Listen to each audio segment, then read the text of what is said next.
Hi, I'm Colin, And I'm Chris. and this is episode 10 of You Enjoy Ourselves. Right on. Time sure flies. Okay, it's my turn today. And I've got a special request from a viewer named Jack from our last video. And he picked a real doozy. He's going to keep me on my toes today, and you a little bit, I'm sure, too. We're going to cover Jimmy Herring in a clip of his solo from, it's called Time Flak with Colonel Bruce Hampton and Aquarium Rescue Unit. And it's a doozy. So thanks, Jack, for the request. Asking you shall receive over here.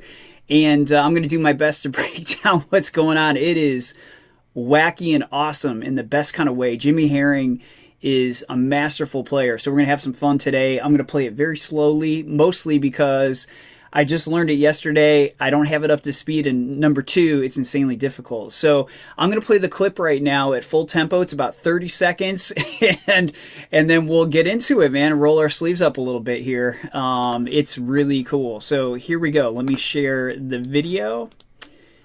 Okay. Let's see here. Hopefully the volume's good. Let's put it right there. Here we go.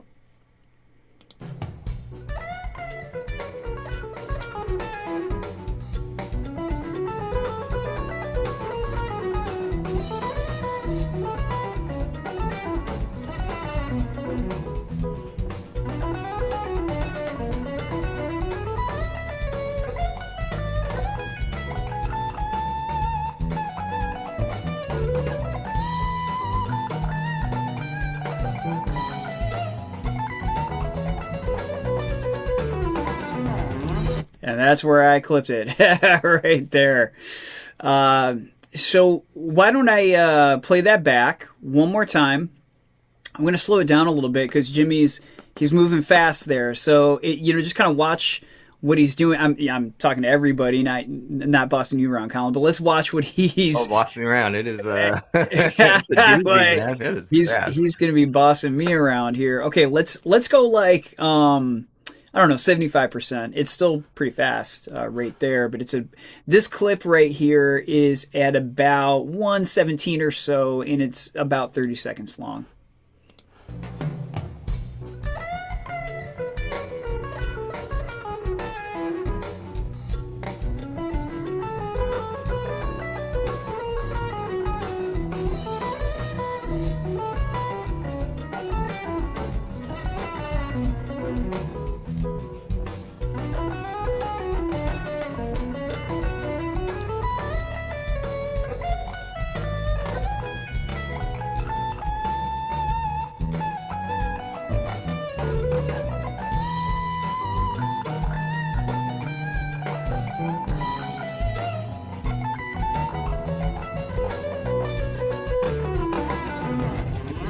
Cool. All right. I'll unshare that. What do you think, man? Uh, Do we stand any chance? you're a braver soul than I. I was wondering how it might work out because we don't tell each other who's going to do what, but we want to start honoring some of the requests in the comments, and I had a feeling it was gonna happen soon, and better you than me. No, it's great. What a cool. It's so melodic. It's very fusiony, just kind of very Oh yeah. bebop jazz fusiony, but his tone is fantastic. He does some cool slide thing into a run. There's a sequence at the end. If you watch the Yeah, yeah, yeah. video, you'll notice the sequence at the end. Not to give it all away, but I guess I'm just hearing what I'm saying, what I'm kind of hearing. A lot of stuff I can't. It would take me a minute to be like, "What the hell is that?" Slow Yeah. it down because it's fast and really creative. Okay, yeah, that right there, man, that's a perfect setup. Thank you very much for teeing it up like that. Sorry, I hope it wasn't too much. No, my main takeaway was actually the thing you said at the end there, the creativity. That's the thing I hope to convey here. I'm going to show you guys what he's doing again at a slow tempo so we can all keep up. But the freedom with which he is going between different sounds. Now, just to kind of set up before I play along here, I broke it down into I think like 5 sections or so, and I'll take it bit by bit.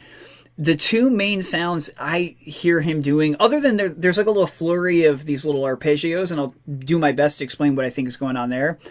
but a lot of it seems like it's first of all, it's like a B minor kind of vamp at first, and it sounds like a mixture of like Dorian and then melodic minor, and that's that sound where like, holy moly, what?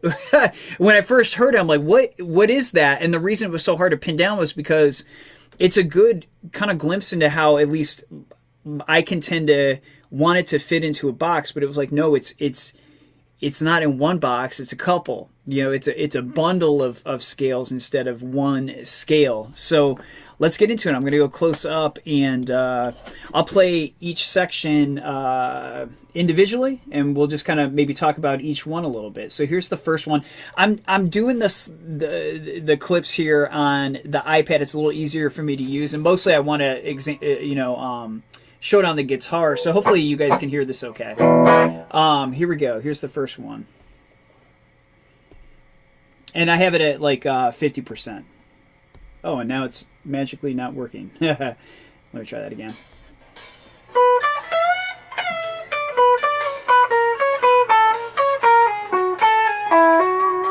Okay, so that's the first lick that he's doing. So you could kind of frame that as like the second position of B minor pentatonic. So if you were up here, so it starts out with a nice kind of, it's like soul food, a little comfort lick like that. Then he instantly does some really cool stuff. That's like a classic. I feel like I've heard that in a lot of jazz language. This kind of,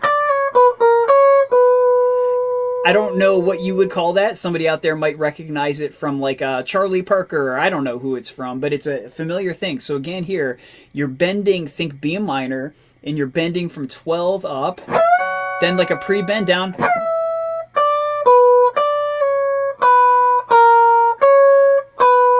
Then, this is the coolest part. He goes from the flat 7 to the major 7. Okay, now the way I would kind of frame that, and it'd be so cool to ask him, like, what on earth were you, like, either thinking or hearing? I don't know which way is the right way to ask that, but this thing here,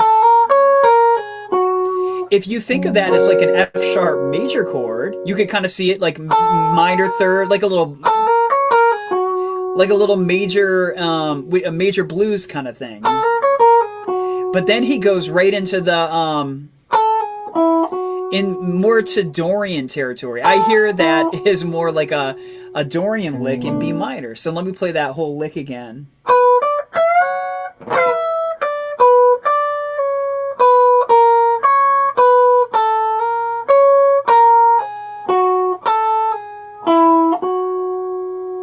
How cool is that? What a way to start a solo out. Any thoughts before I go to the next clip? I'm going to kind of keep it moving. No, I'm on mute figuring it out at the same time because I want to know how to play it too. So you keep going. Isn't it cool? Yeah, I'll keep going. And maybe we'll just go through each part and then kind of talk about it. Now, this part is equally cool right here. I'll play it. Oh, actually.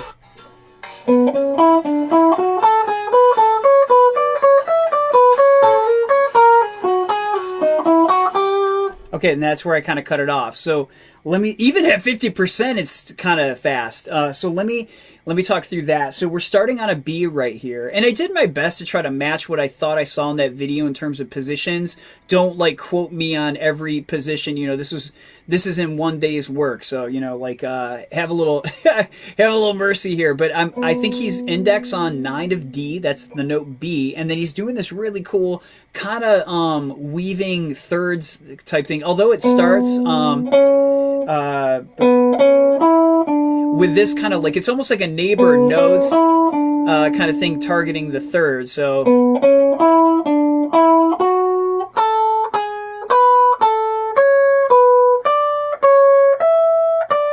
I'm going to pause it. There's more in this little section, but right there, and it starts on like on an I think. So do ga do, like that. Do do.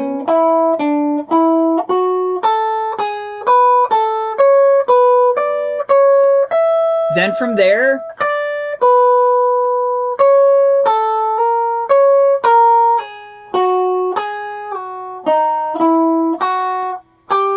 I'll include that G right there as the next section, and that is the third, the minor third of the chord change. So everything to that point, I should also mention, felt kind of like a B minor. If you listen to the keys, they're kind of, and I maybe hear like a minor major 7. It's hard for me to tell. There's a lot going on there, but really just think of it, some kind of B minors happening that whole time. Sorry, Chris, to interrupt. In the keyboards, in the piano keyboards, that's where you're hearing those chords.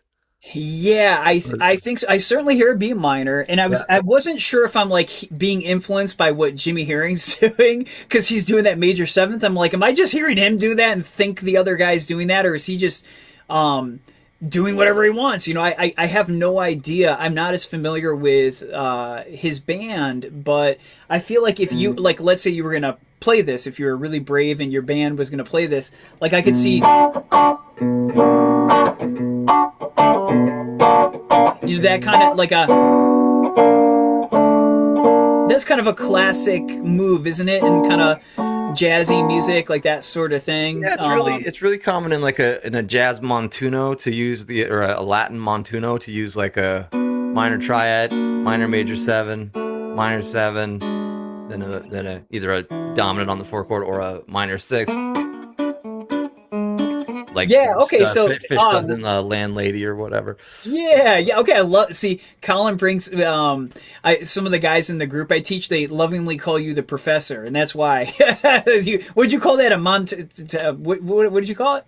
Yeah, it's a Latin montuno. It's like Montuno. Yeah, Cool. it's like yeah. So this thing reminds me of that. It reminds me of that, but it's just like if you're. Like, it kind of feels like that, but don't quote me. That's what I think I hear. At any rate, let me go back over that clip again. Oh.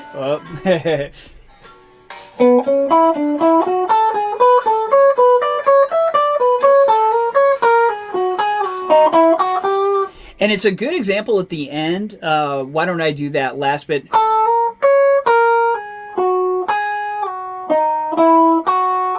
That's a great bit of voice leading right there. You know, like leading right up to that E minor, you know, the minor third of the E minor. The interesting thing there is that lick right there. I mean, talk about creativity and freedom. He's playing the major third of the B at that point, and then leading up, because here's the thing. Let me pop back into having a head here for a minute. Sometimes, like, instead of just thinking of things in terms of, okay, here's the key and everything else, sometimes if you think about, okay, where's this leading? Right now we know, even though the tone has been set at this B minor feel, it's heading to an E minor. And so temporarily turning that B into a dominant kind of feel, which is what that feels like, it makes sense. Even if it doesn't quite fit into a box, it's kind of tonicizing the next chord, which is when you kind of temporarily shift keys, or you give the illusion of shifting keys to set up the next chord, which is exactly what he does here. So anything you want to talk about before I move on to the next lick, or keep it moving? I almost see. I mean, it's tough because we're so in a vacuum. And you know, we don't know what the chords are. I mean, you know, probably better than, well, definitely better than I, what the bass and the piano might be doing. But just, this is a possible. I'm not saying this is definitely at all what it is, but with that major third on the B, it could maybe be like, a lot of times if you're in fifth mode of harmonic minor. I know you mentioned jazz melodic minor earlier, melodic minor. But if you're on B and you play fifth mode, it's kind of exotic to our Western ears type of sound. It sounds like that, yeah. But they often go, like in music, like klezmer music and music that uses that scale as the tonal center, the 4 chord is a minor from a major 1, and that's just doing that, you know, it'd be a, I guess, 7 1 2 3 of that 4 chord. Anyway, Is I have no idea though, because the context is everything, and I don't know what the context if is. that feels about right? Is that the what's the to bring it to Fish? What's the Fish song that the Hebrew like traditional song they do? Avenue Tavin. Avenue Malcano. Yeah, yeah, yeah. Is that Yeah, kind of what the vibe is in I that? believe so. I believe that's a fifth mode harmonic minor. Yeah. Yes. Okay. Cool. Yeah. Well, hey, there you go. At Like, the sounds like they is it well is it at the end? I might be just confusing the tonality. At the end of live, when they do live Son of a Mules, they do a similar thing. It sounds very like Eastern European, Russian kind of. yeah, I'm yeah, not sure that that's probably yeah, way off, but yeah. that's different than Avenue Melcano though, right? Okay. Like that jam that they do, where it's like got a Um, half step, like a flat two type of thing, and they play that. haven't Um, listened to either in a minute. yeah, I'd have to go back to be like, I I I think they're would separate, but it's the same scale that they're using same on kind of vibe. those Yeah. things. But Okay. yep. Cool, Anyway, man. Good input. Okay, I'm gonna keep it moving and go to the next part. I might have to hear this myself. I can't quite remember. Oh yeah. Okay. Okay. So this right here. So just remember, we just came from. So that's where we're coming from. I might have to trim this again. Okay, there we go. I had to remind myself.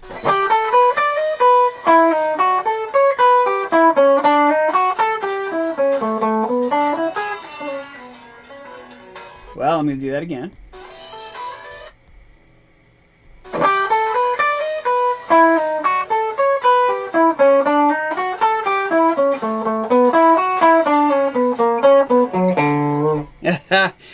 It's so awesome, man. I can't even begin to like. I don't know. I just think that is such a cool line. Very melodic, like you said, very musical. So starting out like from where we left off, picking up on this G right here, we're gonna go. Now I should probably say the chords sound kind of like they're going. Kind of like what you described in that. I already forgot the name of that Latin thing, but when you go like E minor, it kind of sounds like some kind of B over D sharp, or even maybe it's like some kind of diminish or something, and then it sounds like this classic where you walk down another step. So basically, like I would hear that almost like a B minor over D at that point. And then to like maybe a C sharp half diminished thing, really basically an A9, kind of vibe. So if you're like,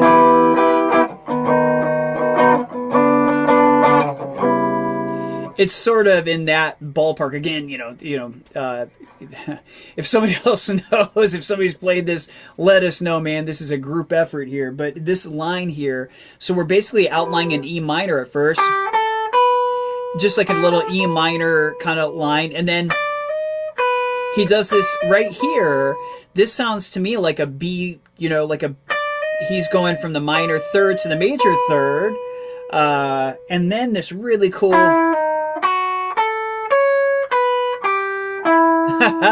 How cool is that? So let me outline that from here. Actually.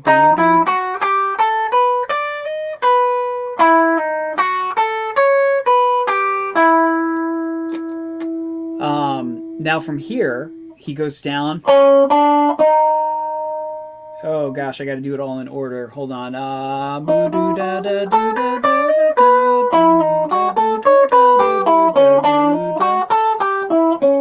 Okay, so that. Look at that run, man. Very cool and just astounding that he does this on the fly and he does it with that speed and mastery. Now, as enamored as I am with this, all these little pieces are like our secondary name to the series here, simple things. Like really it's like a little chromatic walk up to a third. And then this right here, you could think of that, and he's heading down to an A, so it's just like an A7, like I was saying. Remember how it was like a C sharp half diminished, or like an A9? He's just basically outlining an A7 right there at that point, which is so pretty. So from this part again.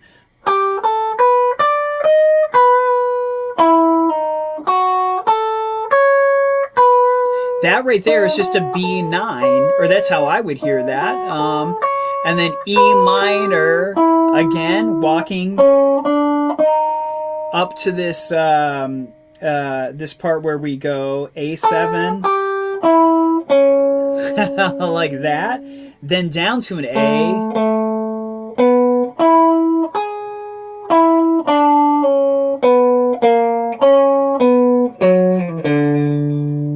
Why don't I do that one more time with the track, and then we can talk about it a little bit. Here we go.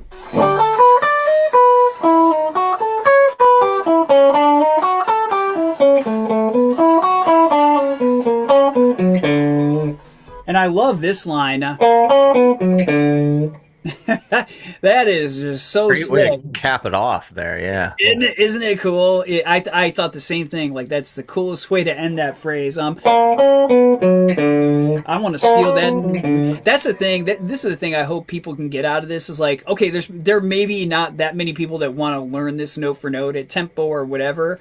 But man, there's little gems in there for everybody. Like, that's a cool lick, or some of these other little things, like this. These little licks he's doing. Can I ask you to do something? Sure. You might hate me after this. And when I ask something, or I want to like kind of take note of something while you do it. Can you play it at the slowest possible speed? The recent lick you just did, because what I want to catch is the contour of the line. How many times he does it in let's say a group of 2 or 3 notes ascending versus a group of 2 or 3 notes descending, because it seems what I call like a corkscrew, where it's just weaving up and down and up and down. Yeah. With this sophisticated harmony of the arpeggios of we don't even know if it's the chord tones or just ones that he knows work with whatever scale he's thinking, but mostly just the contour. It doesn't even matter like the content of the arpeggio. Well, yeah, just do it like as slow as you can, I guess. Sure. Yeah. So starting on. You mean like starting on that G? Yes, yeah. Just okay, so right here we go up, up, up, up, up, down. There's one so switch.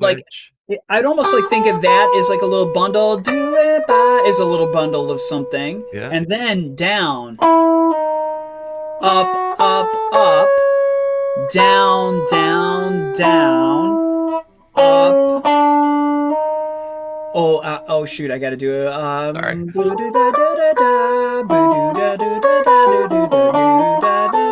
Okay, there it is. So up, up, up, up, up, down, down, down, down. Same note. Now that's the first time we've repeated a note, I think, in the whole sequence. Okay, then up, up, up. Which is really, this thing is really cool. Oh, no, I think it was like that. So it's a really strange kind of thing right there. And then down, down, down, down, down, up, down, down, down. You're right, it does have this cascading, weaving kind of thing. They're mostly 4 or 5 notes of one direction, but he switches it 3 or 4 times. Like, so it's like up, up, up, up, down, down, down, down, up, up, up, up, down, down, down, down. Not symmetrical, or maybe it is if we got in there further and analyzed it. But that's cool. That's what I wanted to see, was like how he approached that, because he might have premeditated that like type of move, or maybe he practices runs like that. Does practices or does exercises where he'll do I'm going to run up 4 and then down a completely different arpeggio that's maybe related to the scale or key, or just random for getting the out sound, like maybe a half step up and a major triad down or whatever. Anyway.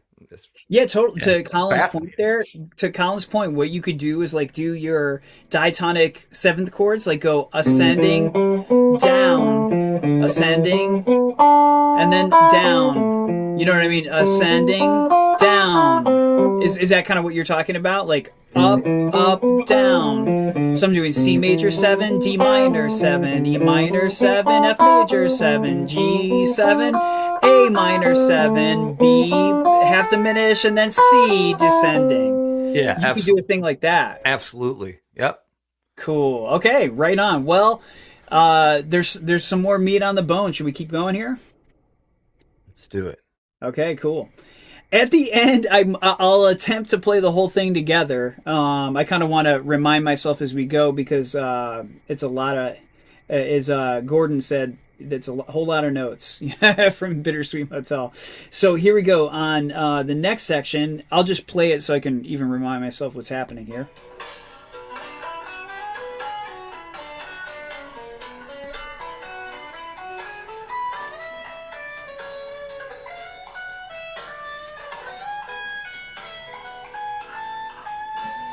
And that's about where I capped that. So what he's going to do here,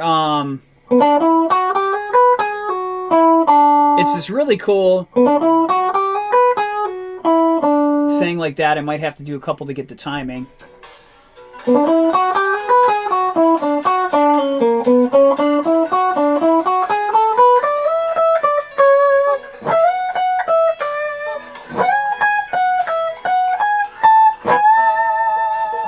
Okay, now, other than like the notes are really cool there, another thing that really stands out to me in Jimmy Herring's playing right there is his laid back feel. Like he's almost like just a little, not too slow, perfectly like just in the pocket with some of those licks, especially.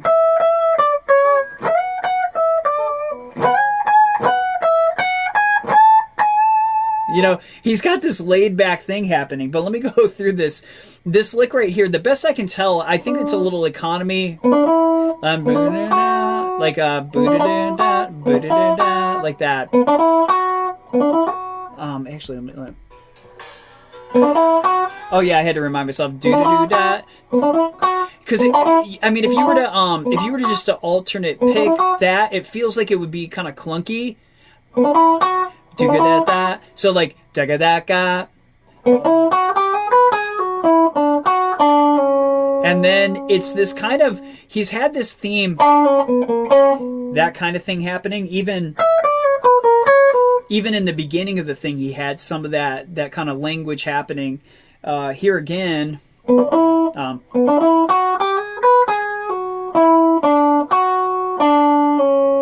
And then to the major 7 of B at least. And then up the scale. A little shift there. And then back. Dorian. And then he skips the 2, or the 9, and then goes to the minor 3rd. And then...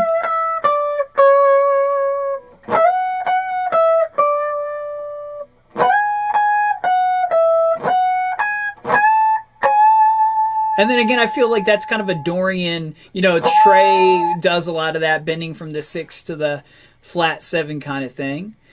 Here it is one more time, that part.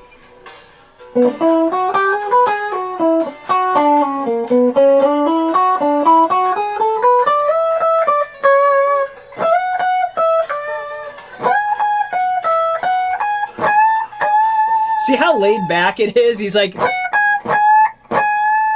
It's just this cool timing. And if you look at him, the guy is cool as a cucumber. He's very chill. And in any interview I've seen with him, I'm talking about Jimmy Herring, he seems like just the nicest guy, just like a monk, which is cool too. Because in the end, it's like, as much as I love these guitar players, it's the fact that a lot of them seem like really cool guys that is my favorite part. Like Trey used to be kind of a rascal, but he seems like he's he's kind of he's different these days in his kind of older season of life or whatever. But if you watch interviews with like Jimmy Herring or like Warren Haynes, I saw a really cool interview with Warren Haynes talking about sitting in with Phil and friends. I'm going on a little tangent here, but he said Phil Lesh was like, "Hey man, I want you to be you. Don't try to be doing this Jerry stuff. Do your thing." And I can relate to that. One time I subbed, well, I've done it multiple times, but I subbed with some buddies that played a Grateful Dead band. The guy that was doing the Jerry stuff, he couldn't gig, and so I was playing lead.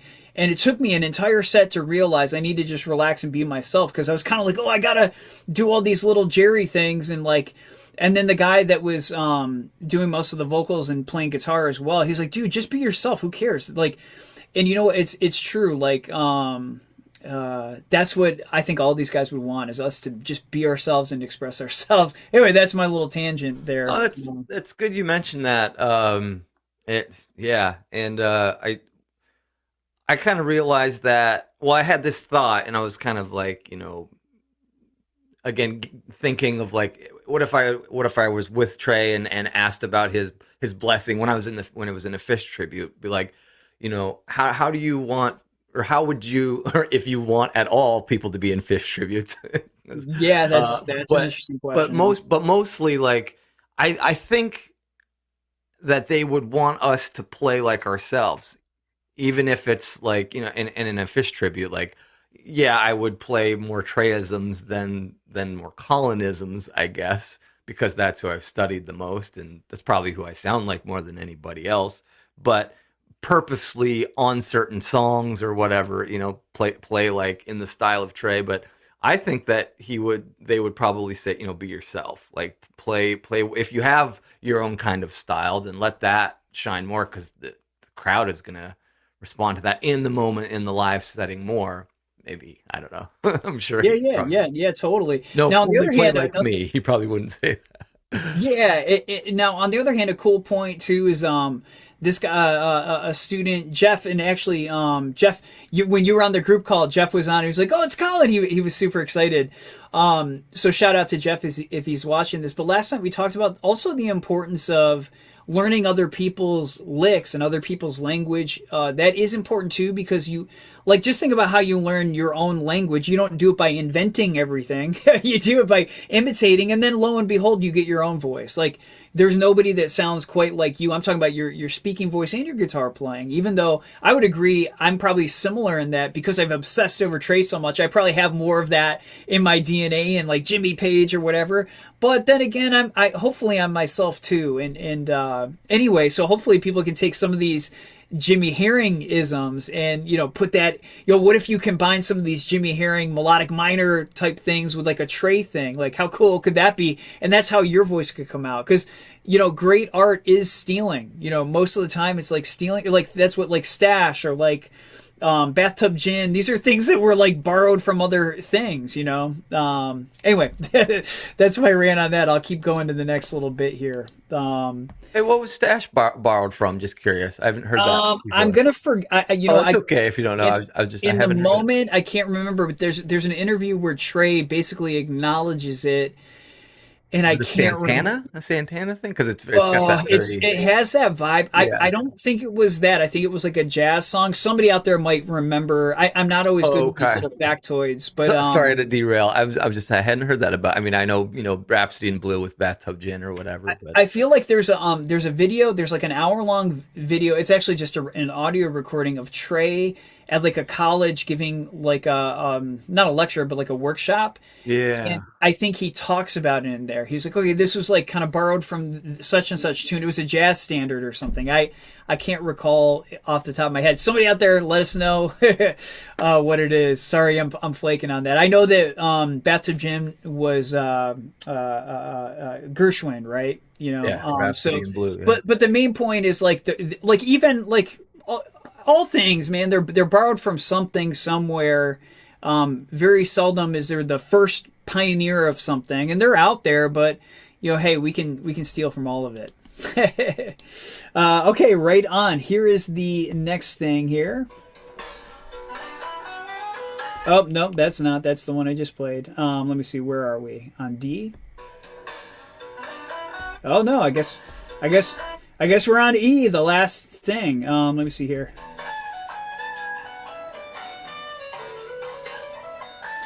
Oh yeah. Okay, so this thing. Okay, remember where we left off? We were on this. We ended on this kind of like major 6 to flat 7. I'm still in the context of a B minor, kind of thing.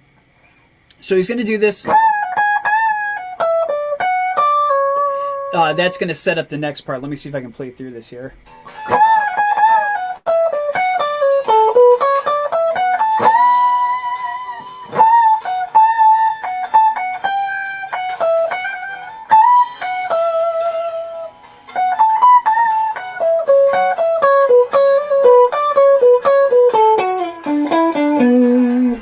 And that's the end of it. Now let's see if I can remember what I just did. Okay, so it's going to start with this kind of. That's a great little lick right there.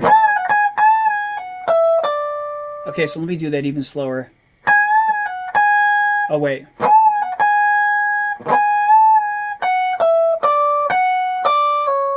Now, what I really like here that I'm picking up from Jimmy's playing that I could, try to apply more in my own playing, I know, is switching direction. So, like, okay, this lick where he,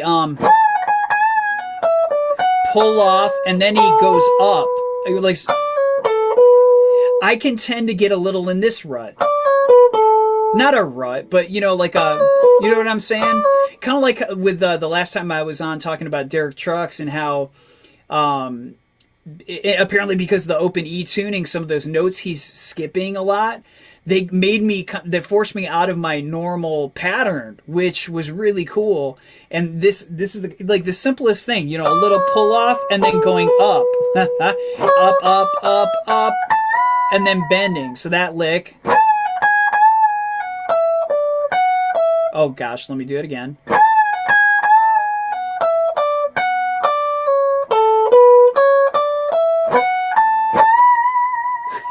Now picking up from there. Then he's hitting this G. I think, again, it's on that E minor again. And then there, he does this really cool lick. Man, I think that's so interesting. I never would think to do that right there. Just like going up to the B, F sharp, and then E. Really, the notes are simple, but the pattern is really cool. So again, from this, and then I think he does this little kind of hammer on. And then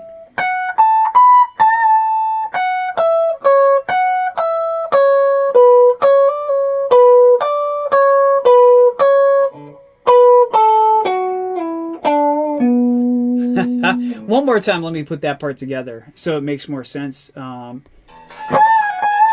Whoop.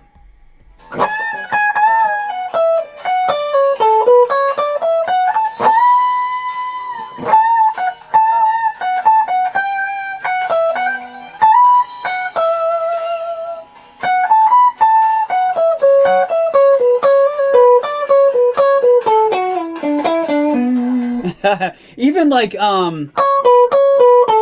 even that little thing is cool.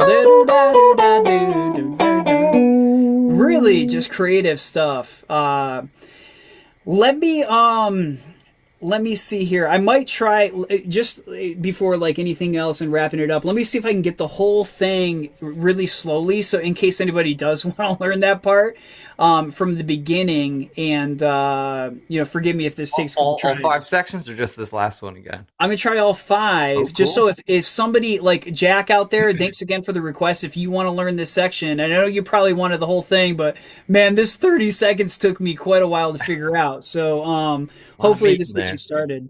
So here we go.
Okay, hey, not bad.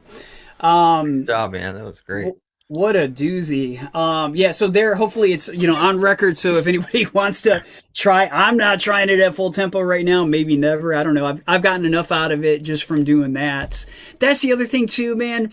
If you're out there, I want to just give this message. Like, even if you hear something like that and you feel to yourself, there's no way I could play that as fast as him or whatever. Who cares? I don't mean to say who cares like you're feeling about that, but even if you don't ever play that at tempo, there is magic in there that you can use. I think it sounds really cool, super slow. It's actually at 50% still pretty fast at times. But you know what I'm saying? Like, you don't always have to get it. Like, I hear that sometimes with Fish fans that want to do like "You Enjoy Myself," and they're like, "I'll never get it up to tempo." And I don't necessarily believe that. I think everybody definitely can, because I don't think there's anything special about you and I in that regard. That, you know what I'm saying? Like, there is something special about everybody, but there's no reason you can't do that. However, if you don't want to, it's all good, man. You can still get a ton of value Yeah, out of learning things. gleaning, man. Like, you can lift things, glean things from That's right. putting in work, from studying anything, even if it's like like I got this like classical stuff that is not like my forte at all. Yeah. But I try, when I when I have time to, I'll be like, all right, I'm gonna do it. But there's my current teacher. I'm taking lessons from a guy at school, and he's really sworn by Barrios. This classical guy from Uruguay or Paraguay, I think. And yeah, I'm just starting to jump into it. I'm like, okay, there's things in here that are valuable, like finger Yeah. picking wise, that, like, I know Travis picking and a little bit of Dylan style picking, Travis picking stuff, and basic, I don't know, folk American finger picking stuff. But there's finger picking stuff in here that could, help me as a player, and harmony and stuff like that. Yeah, harmony. But there's one thing I wanted to point out in the lick, the last lick in the E, the last one you did, that some of our most people are probably Fish fans that are on our channels or watching this collaboration, that I don't want to speak for them, but my Fish ear, my old trusty Dorian Fish ear, when Herring goes to that G natural, Oh yeah, yeah. my Fish ear, my Trey ear goes, ew. What is that? Why is that? Why does that sound sour? And you're doing it in a vacuum. Obviously, we're doing, kind of lesson style. We're doing 50%, 70%. Oh, it's such a big change. It really changes. And I'm just pointing out why that, and it's not sour. It's just different from Tension. Yeah, yeah. from the Dorian that we're used to, which is what, G sharp in B Dorian. That Aeolian sound is what he switched to, and it's really, it's just kind of creative, mature, whatever the adjective is, that is different from, I think, what we're used to with the, Dorian kind of only vibe. And it's something to point out. Trey doesn't do a lot of flat six in a minor vibe. He does mostly profoundly Dorian, and our ears get used to that. So it's I don't know, I think it's good to like step out of the, of our comfort zones. And like when Herring plays that, it's like, oh, it's almost like, it's harder to transcribe because it's not what we're used to in a way, or ear wise, or hard to not transcribe, but like just as a listener digest that kind of thing. But Yeah, and to your point, just to recap this in a modal sense, in terms of the B minor centered kind of stuff, which is what most of it revolves around, he goes from what feels like a Dorian sound to a melodic minor sound, and I'm just kind of saying that as because of that major 7 in there. That's the best way I could describe it. You could think of it in different ways, I guess, but yeah.